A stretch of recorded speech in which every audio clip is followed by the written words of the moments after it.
Vamos ao nosso tema de hoje: dias estranhos. Eu tenho certeza que todos nós já passamos por esses dias estranhos na nossa vida. Mas esse momento que nós estamos vivendo também são dias estranhos. Ficando em casa, você vê as pessoas, nós brasileiros tão acostumados com abraço e não tem abraço. Sorriso e não tem sorriso. Tem pessoas que às vezes nós passamos pela pessoa e não conhecemos. Aconteceu comigo nesses dias, uma pessoa, onde moro mesmo, me cumprimentou e eu cumprimentei, mas não conheci quem era. Depois é que eu vim reconhecer quem era, porque máscara não nos permite conhecer. Dias estranhos. Mas ao mesmo tempo são dias da gente sentir coisas estranhas. Por exemplo, quantos de nós já não pensou que estávamos em depressão? Na verdade, o mais provável é que nós experimentamos algo chamado melancolia. Eu chamaria a melancolia de um estágio mais leve, né? Ou mais inicial da questão da depressão. Eu sei que tem outras definições para isso, definições mais técnicas. Antigamente, principalmente desde a Grécia Antiga, se chamava de melancolia, isso que nós hoje chamamos de depressão. Depressão não é uma doença nova, sempre existiu, mas com o mundo de informações que nós temos, com as situações que nós temos hoje, com as oscilações que nós temos hoje também das situações de segurança, nos geram essas apreensões, essas fobias e, no caso também, a depressão. E como enfrentar esses momentos da nossa vida de dias estranhos? O caso também é que esses dias estranhos afloram em nós algumas coisas. Alguns de vocês, por exemplo, se perceberam nervosos com algumas situações ou depressivos com outras, humor muito alterado. O que são essas coisas? Muito bem, o que eu quero te mostrar é que Deus pode usar esse momento para tratar algo na nossa vida, para que depois a gente saia melhor lá adiante. É um momento de tratamento na nossa vida para que lá adiante a gente fique melhor. É óbvio que cada um de vocês, se pudesse, eu aconselho plenamente que você faça isso, que você planeje a sua vida nesses dias, para que assim que passar essa pandemia, você saia melhor da pandemia do que quando você entrou. Melhor até fisicamente, emocionalmente, até na beleza, né? Cuidar mais de você, mas também espiritualmente, emocionalmente. Você saia com uma experiência maior com Deus, saia muito mais maduro usando esse momento. Na Bíblia Sagrada, o povo de Israel passou por um momento de tratamento na sua vida. Foi quando eles saíram do Egito e iam para a Terra Prometida, e no meio disso tudo você tem algo chamado deserto. O livro de Números na Bíblia Sagrada trata exatamente sobre isso, porque ele é chamado Números porque isso vem da tradução grega, né, da tradução da Septuaginta, onde você tem ali duas contagens do povo, quando saiu do Egito e quando entrou na Terra Prometida, em Números capítulo 1 e também em Números capítulo 26. É daí que vem o nome Números, né? Porque tem uma contagem ali. No entanto, o texto na Bíblia hebraica, esse livro é chamado de Bamidbar, que significa no deserto.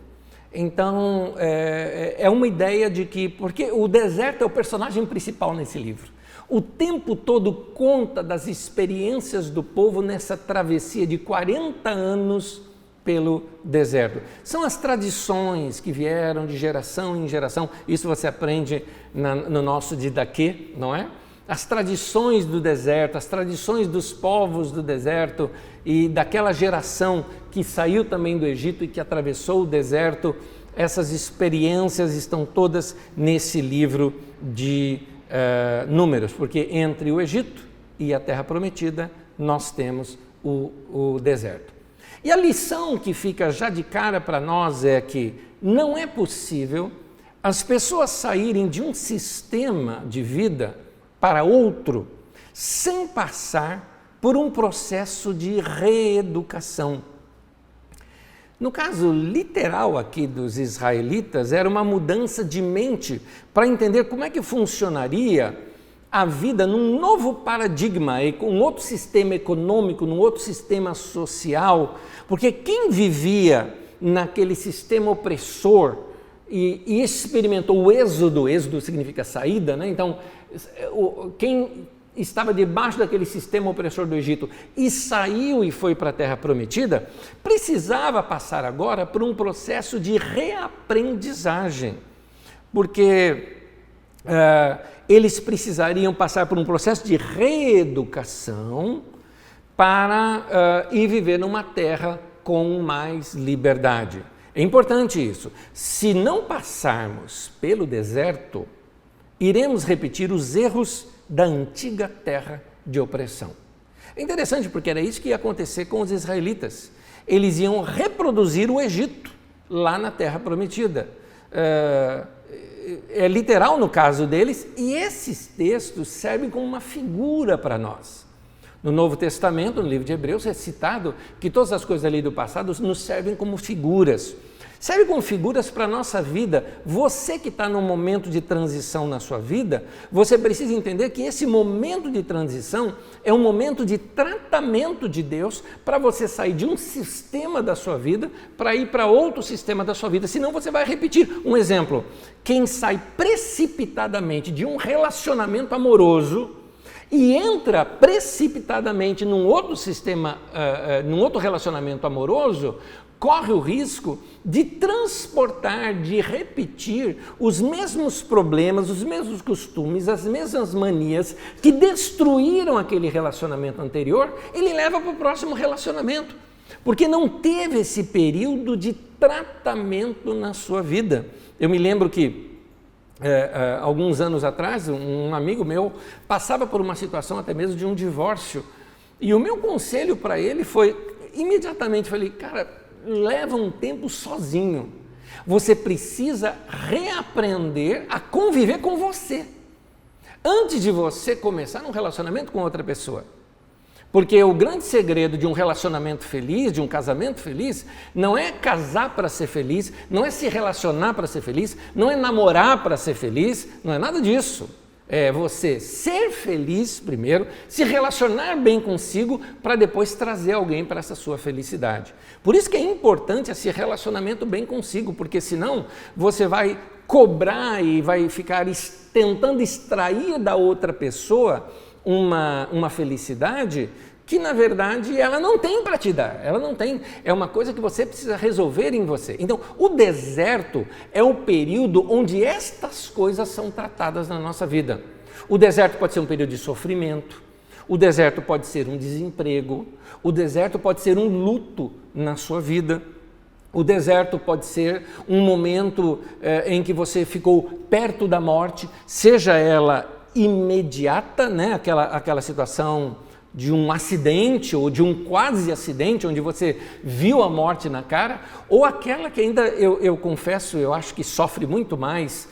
Eu vejo isso pelos testemunhos dos meus irmãos e irmãs que enfrentaram, por exemplo, a Covid. Essas pessoas sofrem muito mais porque ela se prolonga, não é? Não é aquela situação como eu, por exemplo, lhes contei pouco tempo atrás, de uma experiência que eu tive num avião, em que eu imaginei que o avião fosse cair. Ali são alguns minutos apenas e logo você passa, não é? No meu caso, ali não foram minutos, foi mais ou menos uma hora e meia de tensão, mas passa rápido. Agora, quem está num tratamento de uma doença, isso vem se repetindo, ela passa por ondas, melhora, piora, melhora, piora, e fica pensando, vou, não vou, vou continuar vivo, não vou continuar vivo. Eu acho que essa tensão toda que as pessoas passam, prolonga-se esse sofrimento, mas o que eu quero te dizer é que o deserto na nossa vida pode ser um sofrimento como esse, pode ser um sofrimento financeiro, pode ser um sofrimento de um relacionamento quebrado, pode ser um sofrimento de um momento, de uma tensão que você está passando. Seja o que for, esse momento é importante para reeducar a sua vida. para você ser preparado para um novo instante na sua vida. Eu me lembro, por exemplo, de um irmão querido, que ele mesmo testemunhou isso. Ele contou de uma experiência que ele teve com a doença, e é notória a mudança na espiritualidade desse irmão, na vida com Deus, nas expressões que ele está tendo com Deus, nas experiências com Deus, após ter vencido essa doença. É interessantíssimo você notar como diante da morte ou diante do perigo, as coisas eternas se tornam muito mais sensíveis para nós ficamos muito mais abertos para aprender. Por isso, o deserto é esse momento onde nós vamos sendo tratados no coração e passamos por uma reeducação. O texto de Deuteronômio, no capítulo 8, no versículo 5, diz assim: portanto, reconhece no teu coração que Yahvé, o teu Deus, te educava como um homem educa o seu filho. Esse texto refere-se ao período de deserto. O que aconteceu no deserto foi pedagogia. Esse povo precisava ser educado para aprender a conservar a liberdade e aprender um novo modo de viver, senão o povo ia transformar a terra prometida no que era antes lá no Egito. Foi necessário eles passarem por tentações, por provas, dificuldades, cansaço, conflitos, dúvidas e até desânimo. Percebe que isso não é diferente do tratamento que nós estamos passando nesse tempo? A gente passa por isso: cansaço, dificuldade, conflito, dúvidas, desânimo. Tanto no deserto deles como no nosso, acontece este processo que nós gostamos de chamá-lo de quebrantamento. É quando Deus trabalha no nosso caráter, trabalha na nossa mente, trabalha no nosso coração, desmonta algumas coisas em nós para que nós possamos nos tornar pessoas melhores e vir a experimentar este novo tempo na nossa vida. Quando Deus tirou aquele povo do Egito, os fez passar pelo deserto. Ele estava tentando e tratando o seu povo, tentando lidar com o seu povo e tratando com o seu povo como alguém que estivesse dizendo: eu vou tirar vocês do Egito, mas também eu vou tirar o Egito de dentro de vocês. Porque no fundo aquele povo era igualzinho aos egípcios. A questão é que os egípcios estavam no poder, por isso os oprimiam. Porque se os israelitas estivessem no poder, então eles oprimiriam os egípcios. Mas Deus então precisava tratar isso no coração deles, e o deserto serviu então de pedagogia. Por isso que o texto lá de Deuteronômio que nós lemos diz que Yahvé, o teu Deus, te educava. Ele estava ali disciplinando você, corrigindo você. Queridos, minha avó tinha uma expressão interessante. Eu era muito nervosinho quando eu era criança, muito nervosinho, respondia, brigava, era briguento que só. E muito manhoso eu era. Tudo que era contrário a mim, eu era manhoso, briguento e assim. E minha avó chegava para mim e falava: tem que tirar esse bicho ruim aí de dentro. Ela usava o termo bicho ruim. Algumas vezes eu levava umas belas chineladas da minha avó. E a minha avó falava o seguinte: essas chineladas é para tirar esse bicho ruim que tem aí dentro. Não é? E é interessante porque é um fato, a Bíblia mesmo diz que a vara e a disciplina, elas corrigem aqui a criança, elas tiram a estultícia que está ligada ao coração da criança. Então aquela minha tolice, né, foi sendo disciplinada através do sofrimento. O sofrimento tem esse poder, no meu caso era a disciplina, de modificar isso dentro de nós para que a gente se torne uma pessoa melhor. É por isso que nós estamos vivendo esse tempo estranho. Por muito tempo nós oramos: Deus trabalha na minha vida. A gente orou pela nossa nação: Deus muda a nossa nação. Por mais que eu não esteja nem um pouco gostando de como está a nossa nação hoje, eu acho que a nossa nação, em todo o meu tempo de vida, está no seu pior momento na nossa nação. Eu acredito que isso vai nos disciplinar. Nós vamos aprender o que é democracia, nós vamos aprender melhor o que é convivência social, nós vamos aprender melhor o que é uma boa organização social.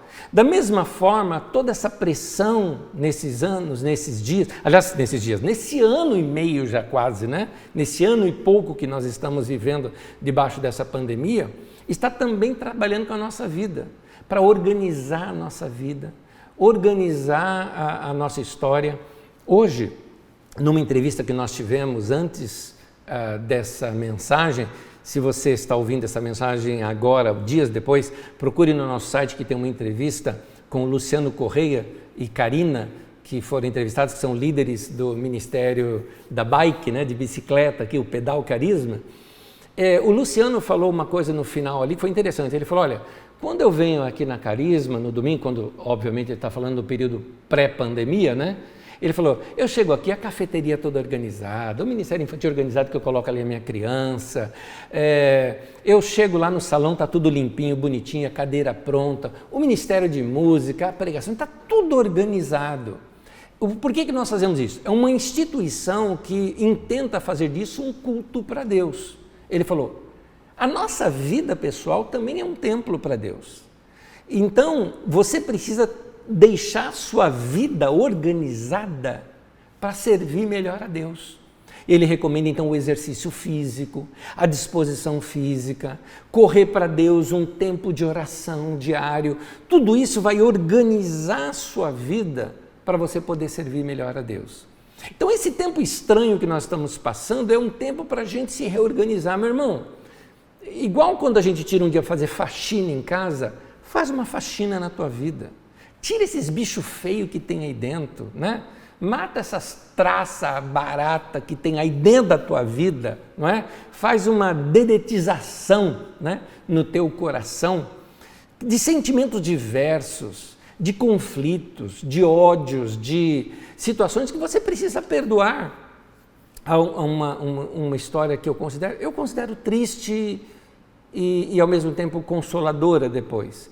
Mas um dos irmãos muito queridos aqui da nossa comunidade, que infelizmente veio a falecer, ele pouco tempo antes de falecer, conseguiu ainda quando podia falar ao telefone, fez ligações para pessoas nas quais ele tinha conflito, pessoas com as quais ele não conversava, familiares que eles não se falavam há muito tempo, para pedir perdão, para acertar o coração, para limpar o coração. Infelizmente ele veio a falecer, mas de um outro lado, faleceu em paz, com o coração limpo e livre.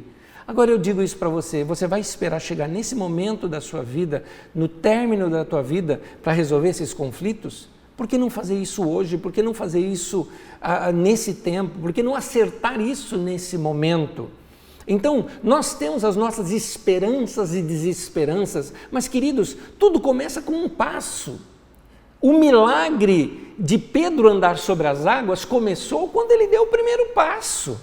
O primeiro passo precisa ser dado com ou sem vontade, com ou sem medo, com ou sem pique para fazer. O pique, a vontade, o medo, o pique e a vontade e a disposição vem depois de você começar. Começa, dá um primeiro passo, faça alguma coisa. Nesse período de deserto que eu acho que nós todos estamos passando, é o período de Deus tratar melhor a nossa vida. Por isso, o tema de hoje, dias estranhos. Esses dias estranhos são uma oportunidade de você se conhecer melhor. Inicialmente, os sofrimentos da vida, essas pressões que estamos passando, vai quebrar nossa casca, sabe, igual uma noz, né? Vai quebrar aquela casca porque o fruto está ali dentro. E isso vai nos ajudar a nos conhecermos melhor. O quebrantamento gera isso, a gente aparece, a gente vai criando cascas, sabe? Igual casca de cebola, nós vamos criando cascas de proteção na nossa vida. E o que Deus está querendo fazer? Está querendo você puro, descascado nesse tempo. Será que tem área da nossa vida que a gente não conhece? Com certeza. Quando surge um problema, um sofrimento, aí começa a aparecer esses bichos feios dentro de nós. Da mesma forma como os israelitas no deserto, as tentações e os sofrimentos ajudaram, por exemplo, a revelar muito bicho ruim que tinha no meio daquele povo. Porque quando começou e que saíram do Egito, Moisés é o cara bateu na água ali, estendeu a vara e o mar se abriu, não é?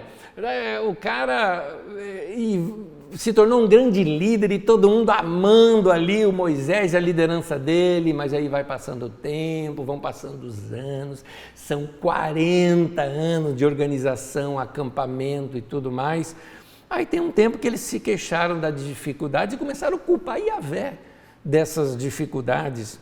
Queriam comida melhor, reclamavam pela falta de conforto. Num determinado momento, o povo se revolta contra Moisés e Arão, queriam levantar um outro líder no lugar deles, uma bagunça geral no meio daquele povo. Gente, o sofrimento pode revelar um lado obscuro de nosso caráter. Mas por que isso acontece? É que Deus, claro, com a nossa permissão, quer nos tornar pessoas melhores, mas para isso Ele precisa tratar. Ele só vai fazer isso se você permitir. Sabe como naquele diálogo do filho mais velho, naquela parábola do filho pródigo, naquele diálogo do filho mais velho com o pai está dizendo assim com ele ali no final: filho, tem uma festa, você vai entrar ou você vai ficar aqui do lado de fora?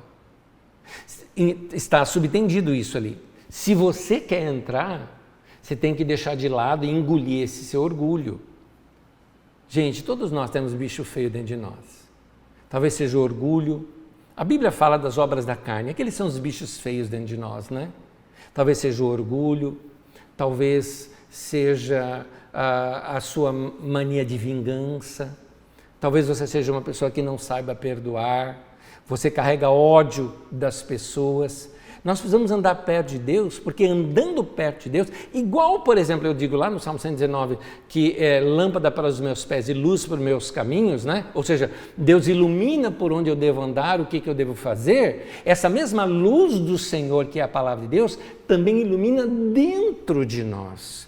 É no Salmo 18 que diz isso. O Salmo 18, versículo 28, diz assim: o Senhor, Jeová, né? Meu Deus, derrama luz nas minhas trevas. Deus lança pela palavra de Deus luz para mostrar para a gente: olha isso daqui. Sabe, igual a pessoa que está vistoriando uma limpeza e chega assim para você e fala: ó, tem poeira aqui, e acha lá naqueles cantinhos onde você nunca viu. Não tem poeira ali não, viu, gente? Eu só fiz como um sinal. Então, da mesma forma, Deus vai mandar luz e mostrar assim para você: olha, ali naquele cantinho, tem uma coisinha ali que você precisa resolver. Lembra isso daqui? Tem algo que você tem que resolver. Você tem que perdoar essa pessoa, você tem que mudar esse seu comportamento, você disse tal coisa, aquilo não é toda a verdade, você está mentindo, você está se viciando em coisas erradas. Enfim, Deus vem trabalhando na nossa vida. Então, Ele me ajuda a enxergar na minha vida as coisas que eu preciso mudar.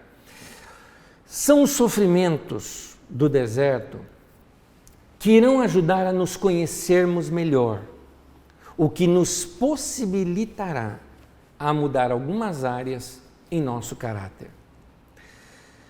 O que você aprendeu sobre você no deserto? Boa pergunta. Nós estamos já vivendo um momento de deserto. O que você aprendeu sobre você no deserto? Porque se você não aprendeu, você vai ter que passar de novo. E você não vai querer fazer isso. Então, desejo de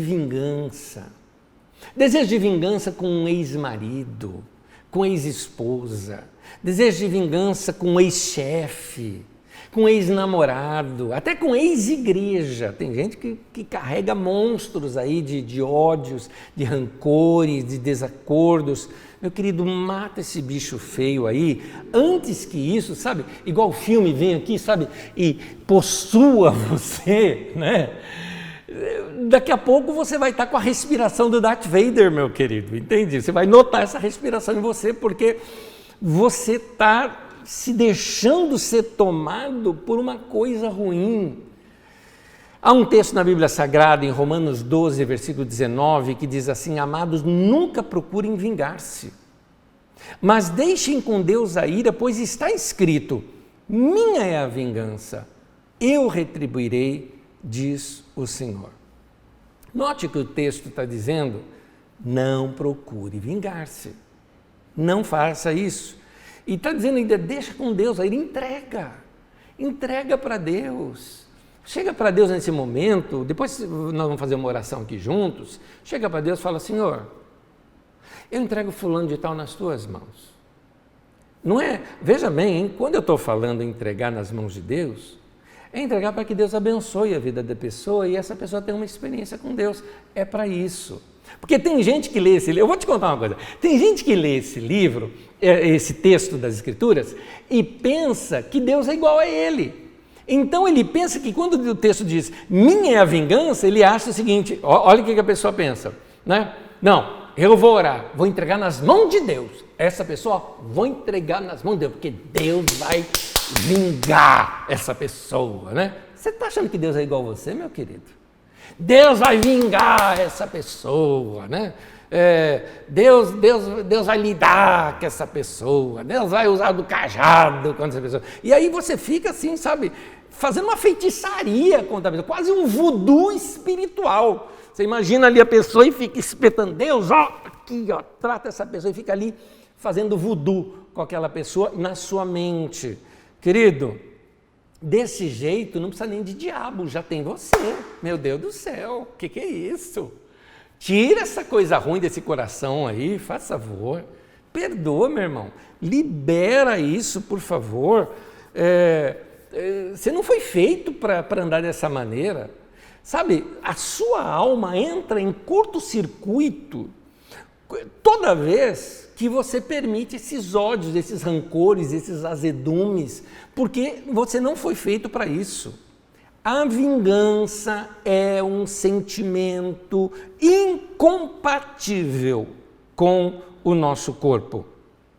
É igual, imagina você, por exemplo, que trabalha com programação, sabe disso, aliás, outra pessoa, até no seu computador você pode fazer isso. Quando você baixa um software e tenta carregá-lo, e ele é incompatível com o sistema operacional seu, ele pode travar o seu computador, ele pode travar o seu celular quando você põe um aplicativo que é incompatível com o seu sistema operacional. Vai travar tudo na tua vida. Então a vida de muita gente está travada porque ele está lá com ódio, com rancor, com vingança, com desejo de vingança. Meu irmão, lança sobre Deus, vai ter uma vida leve, meu irmão. Perdoa, meu querido, perdoa, vai limpar esse coraçãozinho sujo aí, deixa Deus tratar. Quando você não abandona esse sentimento, o texto da Bíblia Sagrada fala isso, Davi fala, enquanto eu escondi meu pecado, meus ossos se apodreceram. Ele está falando de dores, sabe? É dor no corpo, é dor na junta, é problema no fígado, no estômago, no intestino, que trava, que solta, né? Tudo não funciona corretamente. Eu não estou dizendo que essa é a única causa dessas coisas acontecerem, mas estou dizendo que se você guarda rancor, mágoa, tristeza, essas coisas vão dando curto-circuito no seu corpo. Seu corpo é incompatível com isso, é incompatível com esse desejo de vingança. Por isso que Deus está dizendo, lança sobre mim, minha vingança, você não vinga não. Isso vai travar a tua vida. Aí você está com esse monte de problema na tua vida, e sabe, com ódio de todo mundo, querendo brigar com todo mundo, aí só que você está tudo desregrado dentro do teu corpo, você vai no médico, o médico vai te receitar o quê? Calmante. É o que o médico vai te receitar, porque ele vai falar que você precisa diminuir. Na verdade, se for um médico cristão e assim com um coração pastoral, vai dizer, meu querido, você está precisando é perdoar pessoas, é liberar isso na sua vida. Olha, quer uma dica? de viver vida leve? Se distancie de toda pessoa que te faz mal. Vou repetir. Se distancie de toda pessoa que te faz mal. Eu estava aqui na internet, eu vi um negócio, eu não aguento esse pessoal falando. Mas você lê por quê? Porque eu abro o meu Facebook, vai e aparece. Deleta, tira, bloqueia, desfaz essa amizade de gente que fala coisa que é chata. É chata. Eu faço isso, estou jogando aberto com você esses dias, estou falando gente que frequenta aqui a Carisma, chato. Toda vez, eu raramente olho rede social, quando eu olhava aparecia o indivíduo, e chato, com negacionismo, eu não suporto negacionista, negacionismo daqueles, eu falei, rapidinho, tiro, não quero saber, mas é teu irmão, é tua ovelha, minha ovelha? Jesus disse assim, as minhas ovelhas ouvem minha voz, eu trago isso para mim também. Se ouve o que eu ensino, é minha ovelha. Se não ouve o que eu ensino, não é minha ovelha, não tem essa responsabilidade. Eu amo o irmão, eu oro pelo irmão. Inclusive, diante de Deus eu estou falando isso, eu orei pela vida do irmão e oro para que ele saia daquela cegueira toda que ele está. Mas seguir em rede social, não vou fazer. Para que causar azedume em mim? Não quero saber. Se eu estou com alguma coisa que me causa azedume, eu simplesmente não faço. Se eu estou num dia pesado, eu não assisto a reportagem. Aliás, eu fico sem ver rede social. Tem gente que me falou o seguinte, Onésio, eu mandei um recado no WhatsApp para você. Eu falei, querido, não chegou o dia ainda de eu ver isso. Às vezes a pessoa me manda na sexta-feira, eu vou ver na quarta da outra semana que eu vou ver o recado. Porque eu quero vida leve, quero vida tranquila, eu não quero me contaminar com coisas ruins. Então, se pessoas se fazem mal, se distancia, para de segui-los. Você fica, por exemplo, seguindo o teu ex na rede social, não é? A pessoa está lá, está agora passeando, viajando, e você olhando lá aí. Fica vendo as fotos e... que coisa! Para de ver! Aí a pessoa te bloqueia, você vai lá, cria um fake e continua seguindo. Para. Meu irmão, vai viver, meu irmão. Vai viver uma vida leve. Pergunta para quem passou, coisa recente nossa, pergunta para quem venceu a Covid, que teve à beira da morte, o quanto que ele valoriza hoje o dia dele. Na entrevista que eu fiz antes da reunião hoje, você via lá o irmão falando, eu vivo todo dia com muita coisa, para mim cada dia é muito especial para mim. É assim que tem que ser a nossa vida, meu querido. Então vai cuidar, nós precisamos aprender lições nesse período de sofrimento que a gente passa. Está sofrendo algo? É para aprender algo. Por quê? Sofrimento não aprendido é uma lição desperdiçada. Por isso, meu querido, se você não aprender, Deus pode te dar uma segunda chance. Eu preferia não ter a segunda chance, eu preferia passar de primeiro. Você só vai conseguir entrar numa fase melhor, numa nova fase da sua vida, ou seja, você vai sair do Egito para a sua terra prometida, se você se deixou ser transformado no deserto.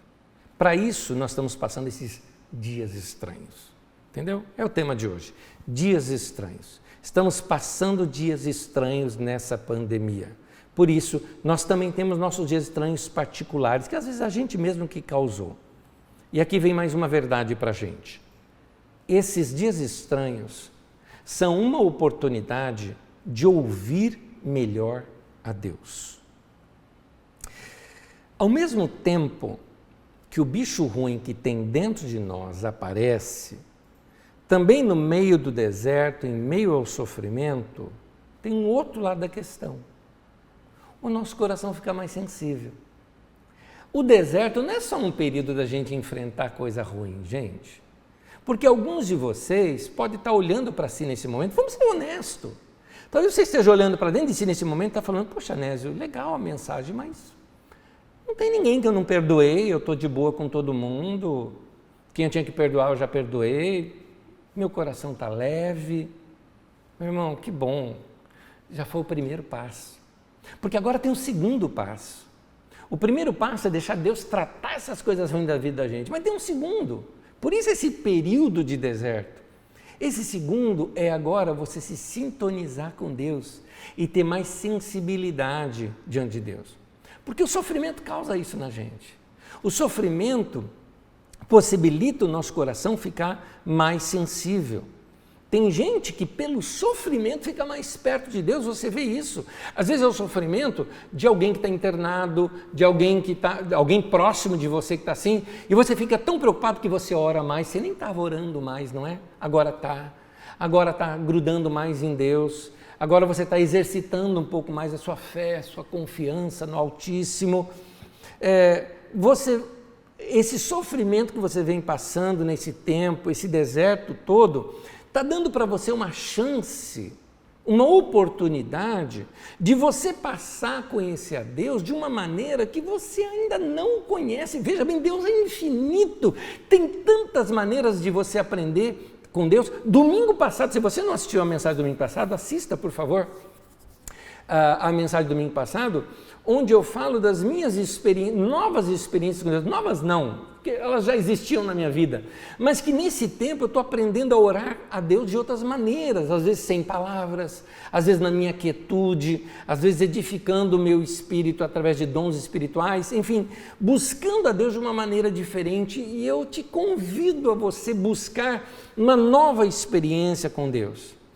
Provavelmente, as melhores lições de nossas vidas aprenderemos durante um período de deserto. Eu sei, tem outras lições que a gente aprende também em momentos felizes e tudo mais, mas é muito provável que as melhores nossas, ou as maiores lições, seja nesse período de deserto e sofrimento. Eu vou usar para isso um símbolo muito usado no Antigo Testamento, que é o azeite. No meio daquele acampamento ali dos israelitas, tinha uma tenda, a tenda do encontro, ou o tabernáculo. Eu gosto de chamá-lo de tenda do encontro, porque é um dos nomes que é dado ali ao tabernáculo. A tenda, ela teria que ser iluminada sempre. Essa iluminação da tenda era um sinal, era um símbolo do Espírito Santo. A presença de Deus ali para eles era representada através daquele candelabro. Qualquer dia, inclusive no Didaquê, quando a gente estudar sobre o Espírito Santo, eu vou mostrar o Espírito Santo no Antigo Testamento para vocês como é que ele é feito. Aquele candelabro com aquelas 7 hastes que ele tem, são os 7 Espíritos de Deus, ou seja, 7 aspectos do Espírito Santo na nossa vida. É fantástico. O discernimento, a sabedoria, a nossa experiência com Deus. Cada uma daquelas tochas de fogo que existem ali, tem um significado. Você vê isso também em Provérbios 8 e vê isso também no texto de Apocalipse que cita esses 7 espíritos. É muito interessante. Mas isso, como é que aquele fogo permanecia? Aquelas tochas permaneciam daquela maneira, acesas, através do azeite. O azeite não poderia faltar ali.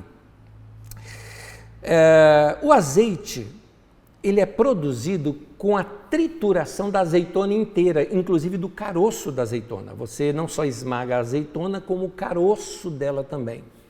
E nessa e olha que o caroço da azeitona, né? Você sabe, o pé é a oliveira, né? A árvore é a oliveira.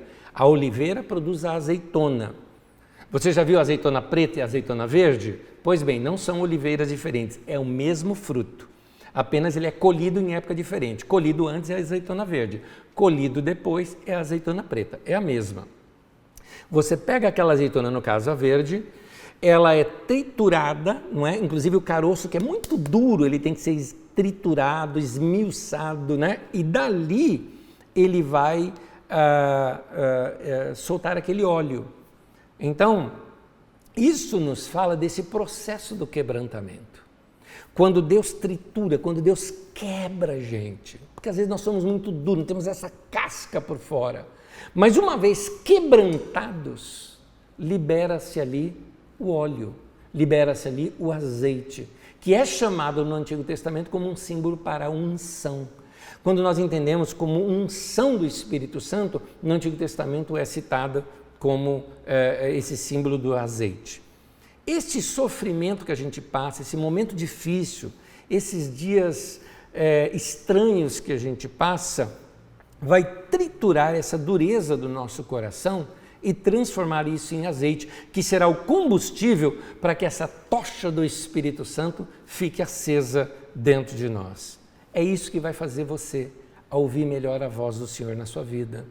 É isso que vai fazer você perceber melhor os caminhos que o Espírito Santo quer guiar. Vai te dar sensibilidade.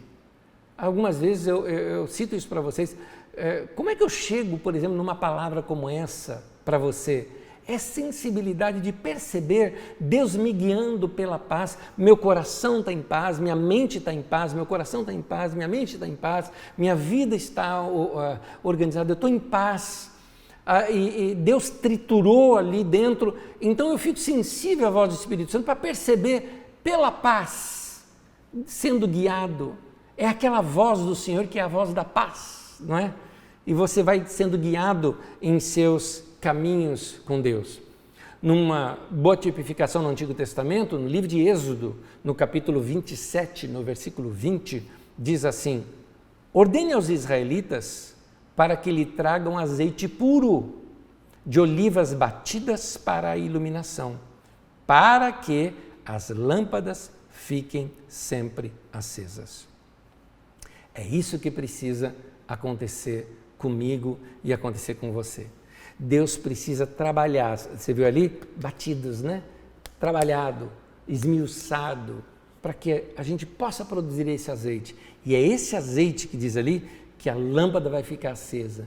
A tocha do Espírito Santo vai estar acesa na tua vida, meu irmão, quando você permitir passar por esse vale do quebrantamento na tua vida e ter uma vida mais sensível para Deus.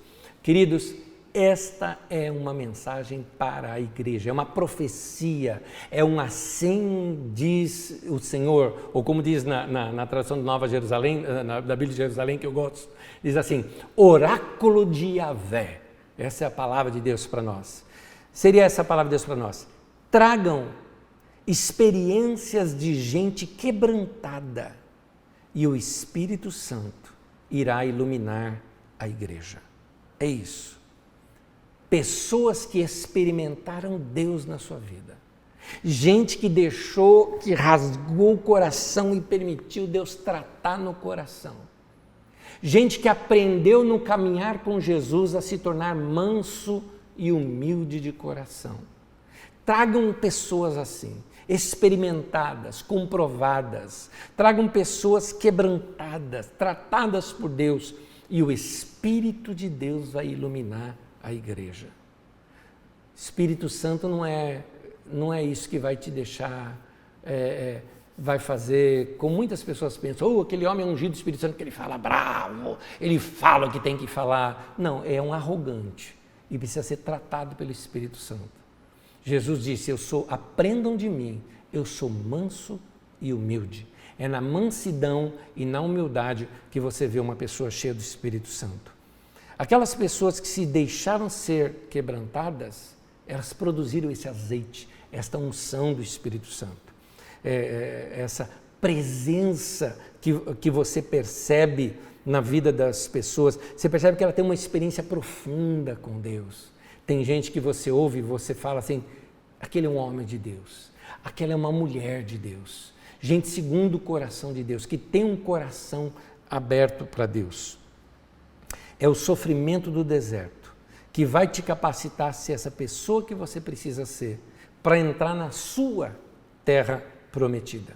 Foi lá no deserto pessoal de José, que foi dentro do cárcere, não é? Que trabalhou para ele ter um coração correto, para ele se tornar um grande líder lá no Egito. Foram os 40 anos daquele deserto pessoal de Moisés. Estou falando lá em Moriá, não é? Onde ele foi tratado por Deus, foi que o quebrantou, tirou orgulho do seu coração. Ele era um grande líder no Egito, mas ele perdeu aquele título, mas fez dele um grande líder para o povo de Deus. É interessante, Moisés era da família do faraó. Quer título melhor do que esse dentro da maior nação do mundo, que era o Egito? Pois bem, ele abandonou todos esses títulos para se tornar o quê? A coisa mais baixa que existia naquele tempo, pastor de ovelha. Então, ele se tornou um pastor de rebanho lá em Moriá.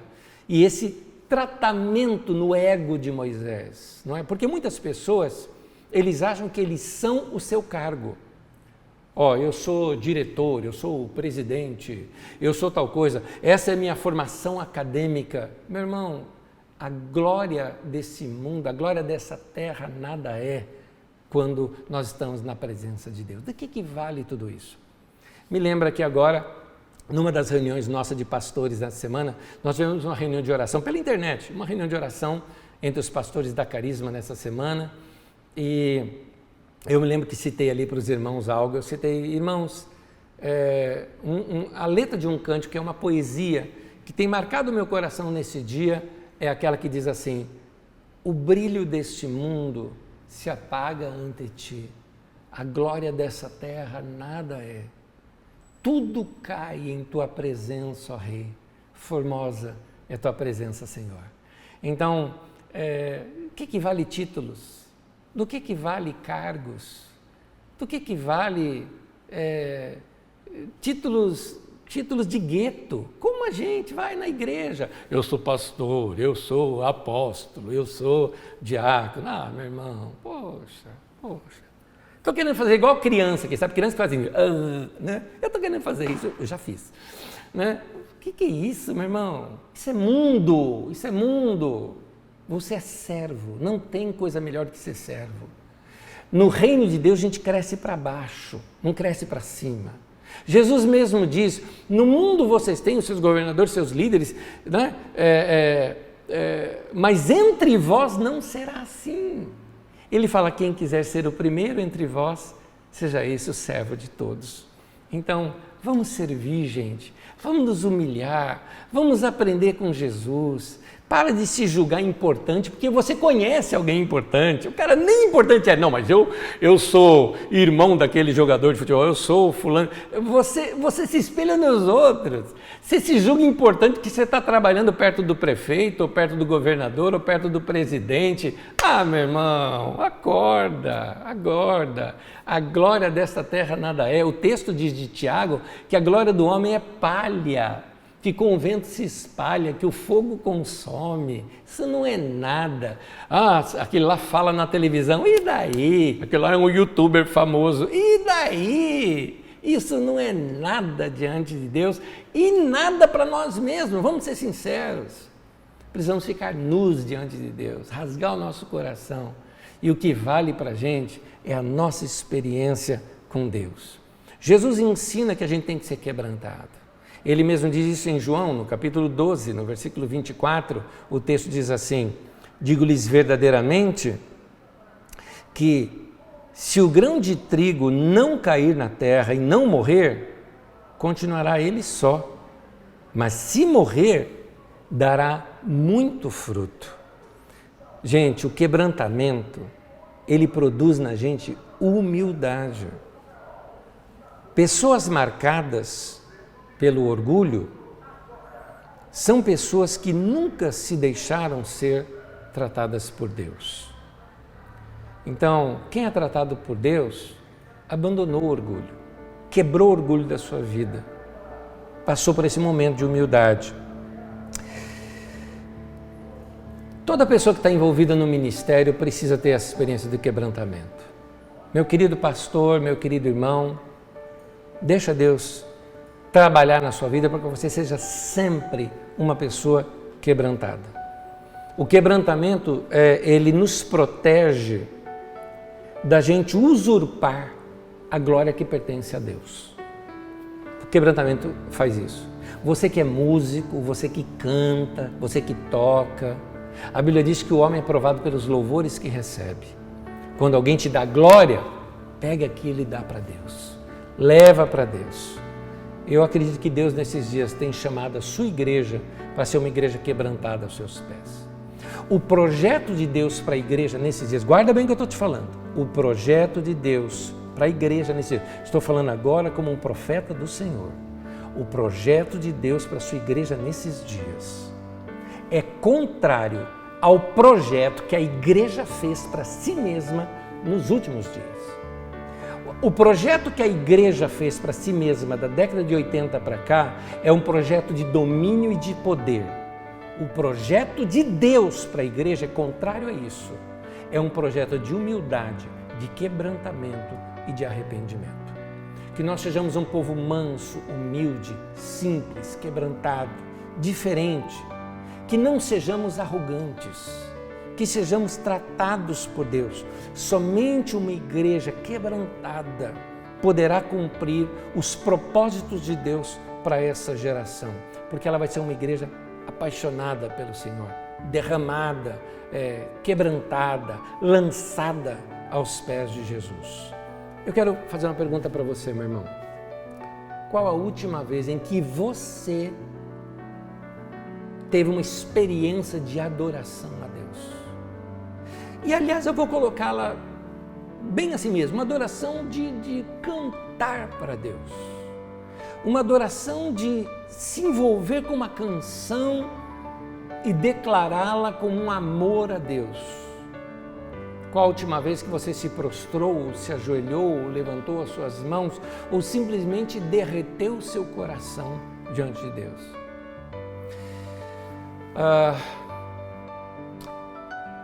Nós estamos em dias de autossuficiência e arrogância.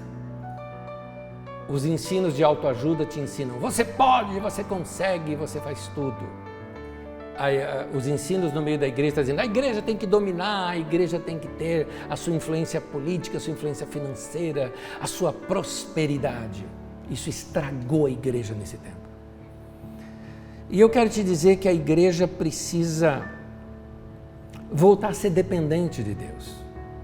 Eu ouvi de um pastor muito querido, e eu o conheci numa fase muito difícil da sua vida, muito difícil. Eu estou falando de uma coisa de mais de 30 anos atrás.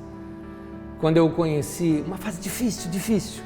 Assim, ele contou assim para mim, ele falou, Anésio, eu e minha esposa, nós precisamos orar para ter o que comer no dia seguinte, juntamente com a minha família. Ele tinha filhos já. Ele falou, a gente orava para ter o que comer. E aí ele passou por um processo de crescimento, o que é justo o processo de crescimento. E nesse processo de crescimento, passou a viver bem, a morar num lugar bom, a ter dinheiro, a crescer, cresceu na vida. E ele falou, sabe, Anésio, minha dificuldade hoje eu oro para eu ter aquele mesmo coração. Porque naquele tempo eu tinha que orar para ter o que comer. Hoje eu não preciso. Ele falou, eu não preciso nem orar. Eu vou lá, pego meu cartão, vou lá e compro. Eu não preciso nem orar. Aliás, para fazer compra de padaria, de pão, de manteiga, de leite, eu não preciso nem fazer conta.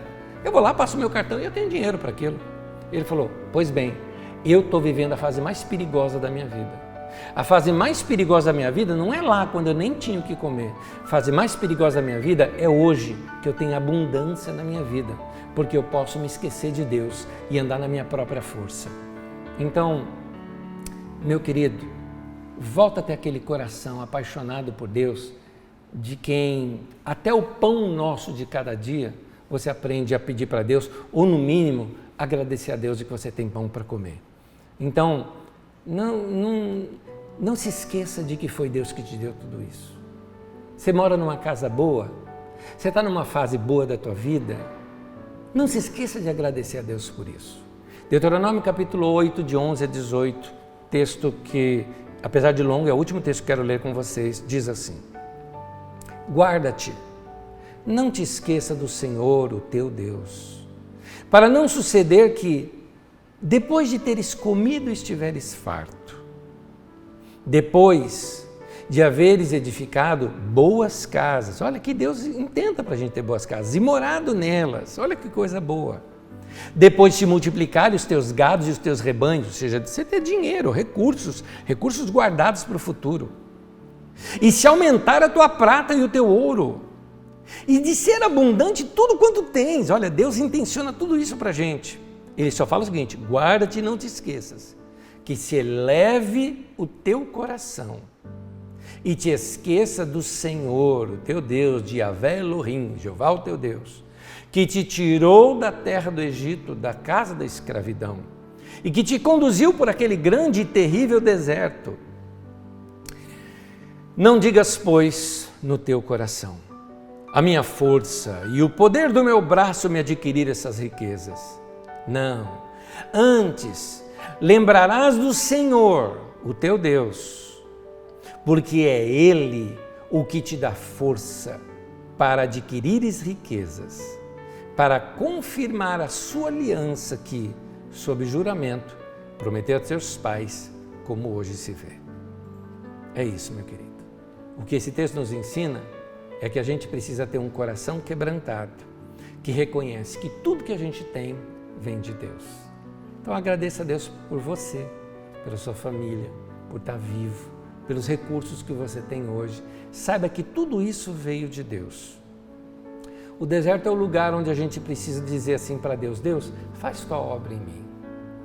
Tira da minha vida o que o Senhor tem para tirar. Meu irmão, não tenha medo de pedir isso para Deus. Pede para Deus, tira da minha vida o que o Senhor tem que tirar. Não tenha medo de dizer isso para Deus, de pedir isso para Deus. Porque Deus só tira da gente coisa ruim, tá? Ou coisa que é desnecessária para esse tempo da tua vida. Deus não tira coisa boa. Então diga para Deus, eu me rendo, eu me entrego. Faça a tua vontade, não a minha. A melhor forma da gente se entregar para Deus é pela adoração ou pela oração. Quando a gente fala isso para Deus. É dizer para Deus, Deus, não importa as circunstâncias da minha vida, o que esteja acontecendo, meus olhos estão no Senhor e o meu coração é teu. Por isso, vamos praticar isso agora. Eu peço que você me acompanhe em oração nesse momento. Ora comigo. Senhor, nós te entregamos o nosso coração. Nós confiamos nossa vida ao Senhor. Como alguém que pega algo e deposita, nós estamos depositando, confiando a nossa vida nas tuas mãos. Nós entregamos ao Senhor a nossa vida, a nossa saúde, os nossos bens, a nossa família, a nossa casa, nosso ministério, nossos dons, nossa profissão. Damos tudo nas tuas mãos, Senhor, para declarar que o Senhor é o Senhor de tudo que tem na nossa vida.